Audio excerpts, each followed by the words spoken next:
Hey everybody, AD Jackson 330 here, and today I'm filming a plan with me. I know it's been a while, I haven't filmed one since last fall whenever I switched from a happy planner to a traveler's notebook, but I was just trying to take some time off so I could get adjusted to this new planning system.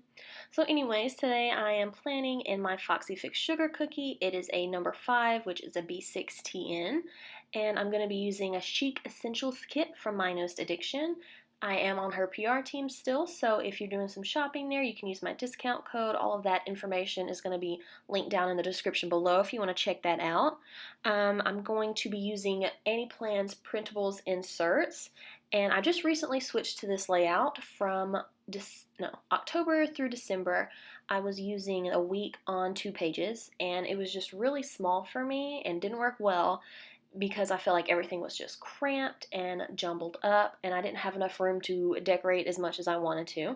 So after being inspired by my planner bestie, Pia, which is at Have a Pretty Plan on Instagram, I decided to switch to this layout, which has each day on its own page, and it has been like a breath of fresh air to me. There is so much room to plan and still decorate the hell out of it, which is super important to me because it's not just an organizational tool. Planning is my creative outlet. It's how I get everything out of my head, all of those lists and appointments and tasks and all of that junk out onto paper, so I'm actually being productive with it, but I still get to be creative and make something that I actually enjoy looking back on.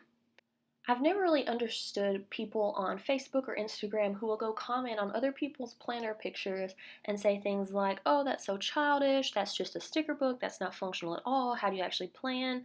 And the answer is, as long as it's functional for you, then keep doing what you're doing. All of the planner judgment that goes on is just so silly to me because each person, their priorities, their list, their styles, they're all going to differ, and there is no right way to plan, so just mind your business, honestly. I mean, what does someone else's planner system have anything to do with your life? I don't get it. Anyway, sorry for the rambling. Back to the plan with me. In addition to My Newest Addiction, this layout will feature some of my other favorite shops as well. I'm going to be using a Simply Gilded, some Fox and Pip, Stickerific, and I even came across an old Villa Beautiful kit that matched really, really well, so I was able to use some of those. And I love when I'm able to do that because I have an entire drawer full of kit leftovers from the past few years, and I'm always looking for ways to use those so that they don't go to waste. So for this video, I thought I would kind of explain my planning process for those of you who may be interested, instead of just, okay, this is a sticker, I'm going to put it here, rinse, repeat, etc. So first I pick a kit, and that all depends on if I'm trying to decorate for a certain holiday or season, or maybe it's just one that I think is pretty and I've been hoarding for too long, which is the case for this particular kit. I'm participating in a no spend January and trying to actually use my supplies instead of just buying more and more.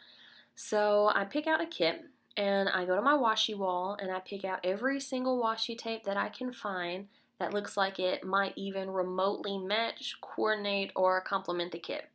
What you can't see right now in this video is that directly to the right of the sticker sheets, I have a ginormous stack of washi tapes.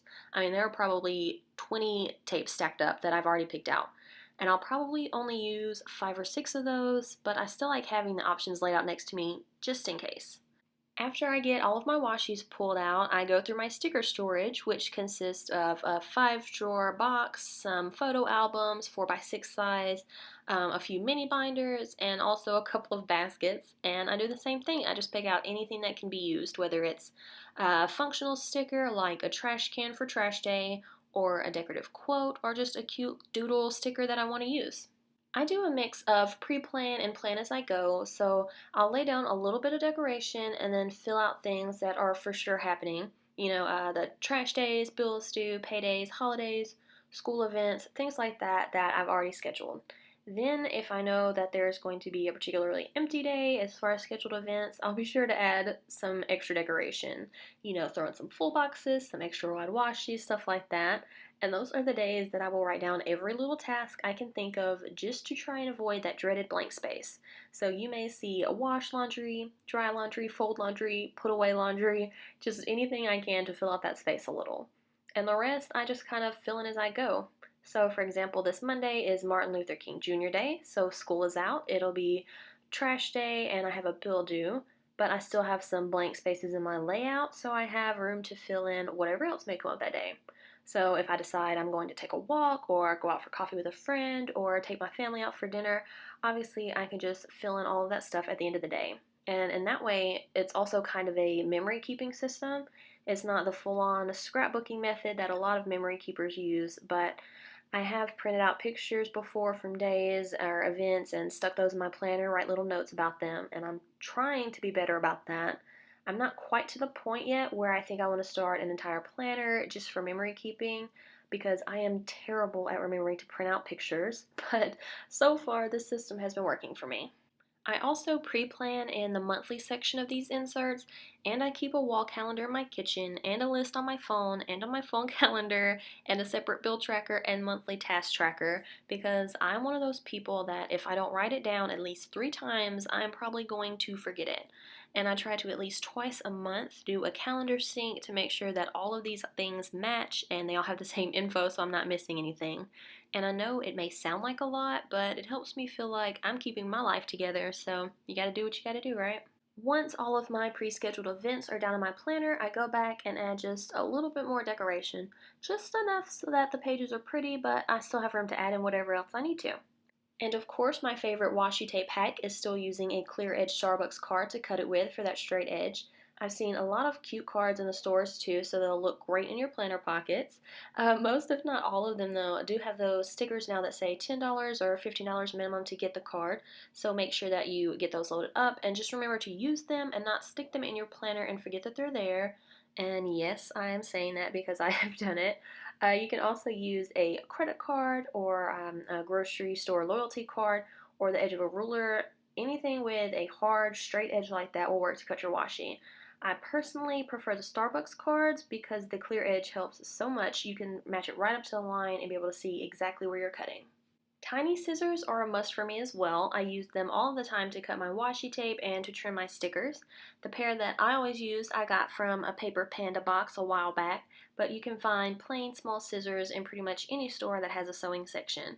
The perk of a pair like this, of course, is that they also look great in a styled Instagram shot. For the washi tapes that I'm using in this layout, they are mostly from Simply Gilded, Washi Gang, Hobby Lobby, and Michaels. But if there's one that you're particularly curious about, you can ask me in the comments or check out my Instagram. I try to always tag the shops in the planner pics that I post and hopefully enable a few other people to go shop from them as well. That's the other great thing about using so many stickers is that I'm able to support a lot of really awesome shops and shop owners in the process. I'm sure you all have noticed that I tend to stick with the same few shops, and that's because they have proven to me that they make wonderful products and actually care about their customers. I do still enjoy trying out new shops, and I've had a few of those new shops turn into favorites. I really enjoy promoting shops that I love though, regardless of if I'm on their PR team or not, because being a planner enabler is the best. My Newest Addiction has been one of my favorite shops for so long. I love her style, and the themes that she creates are always so pretty. She also recently started making photo kits, and I'm really excited to receive my first one soon. I love the kit that I'm using this week, the Chic Essentials, because I am a sucker for a desk scene in a flat lay. I think it looks so cute to have planner elements in a sticker kit for planners, regardless of how corny that sentence just sounded. She included a scallop traveler's notebook inspired by Pell Studio, and what looks like a Pin Gems pin. There's also some sticky notes and makeup and a makeup bag, and just all of these adorable details that you can always expect from a My Newest Addiction kit. I also still use a ton of stickers from the Happy Planner sticker books. I wanted to try a new planner system this year, but I still love the style and the wide variety that the Happy Planner offers with their sticker books. So when you see me tagging the Happy Planner in my Traveler's Notebook post, that's because I am still totally addicted to their stickers. And they're such a great value too. Their sticker books you usually get around 1,000 stickers, and they're about $20. But Michaels and Hobby Lobby almost always have a great coupon to save a little bit more. So I'm always looking for sticker books that I haven't already added to my collection. They have a lot of themes available, and they're perfect for any planner system. Now I'm just laying down some of those leftover Villa Beautiful stickers I mentioned earlier. They have kind of a pink and rose gold tint to them, so I thought they matched this kit really well. And of course, what layout is complete without a Fox and Pip girl or two? I don't really like to use my chicken scratch to write in the full boxes, so I'll fill them up with either a cute sticker or one of those clear quotes that the Happy Planner sticker books always has. And these desk-based stickers from My Newest Addiction, I am obsessed with them. They are so gorgeous, and I've been hoarding a sheet. I have an extra sheet to hoard, but I've been hoarding my to-use sheet too, so I'm finally using some of those. And these little Rascog carts from Stickerific are so cute. They're on the vinyl paper. And if you haven't checked out her shop yet, you need to. It's on Etsy, Stickerific, and she has such a wide selection and really fast shipping. She is like my go-to for icons, so be sure to check that out. And I'm pulling these little makeup icons from an old My Newest Addiction sampler. It's ridiculous how many samplers, sticker sheets, kits, all of that I have accumulated in the few years that I've been planning. I mean, it's out of control, you guys. I have a mountain in my craft room closet that I need to go through and have just a huge de-stash, but so much. I'm just going to keep procrastinating on that just a little bit longer. And it's not that it's ugly stuff or anything like that. It's stuff that I've been sent in swaps or in Happy Mail that's not my style, or things that I've bought on an impulse buy and just never used. Right now, I'm staring at 3 rows on my secondary washi wall of tapes that I have never used and probably will never use. But I'm going to blame that on Michaels and Hobby Lobby because they sell me tubes of 10 tapes and only 2 of those tapes are cute, when they need to just set up a build your own tube wall so you can pick out your own 10 tapes that you'll actually like. Ugh, sorry for the rambling again. So now in this layout, I try to bring out the colors from the kit by using a mix of different shades of pinks and some black details as well, and I decided to go with a black pen for this week. I do have a ton of Papermate Inkjoys and flares, so I can match to pretty much any color, but I thought that the black ink would bring out the darker elements of this kit. So I'm using a Papermate Inkjoy for all of my regular stickers and on the inserts, and on the Villa Beautiful kit, because of the type of paper that it's on, I use the Sharpie fine point pen for that just so it doesn't smudge. And that's pretty much it. Now I just have to take a few before the pin shots for my Instagram. If you have any feedback for me, please leave it in the comments. If you prefer this kind of sped up plan with me, or a regular version where I just go through every sticker and shop, or some combo of the two, just let me know. I want to be sure that I'm making videos people actually want to watch. So if you did like it, please give this video a thumbs up, subscribe to my channel, and follow me over on Instagram for more planner and stationery pics. Thank you all so much for watching. Bye!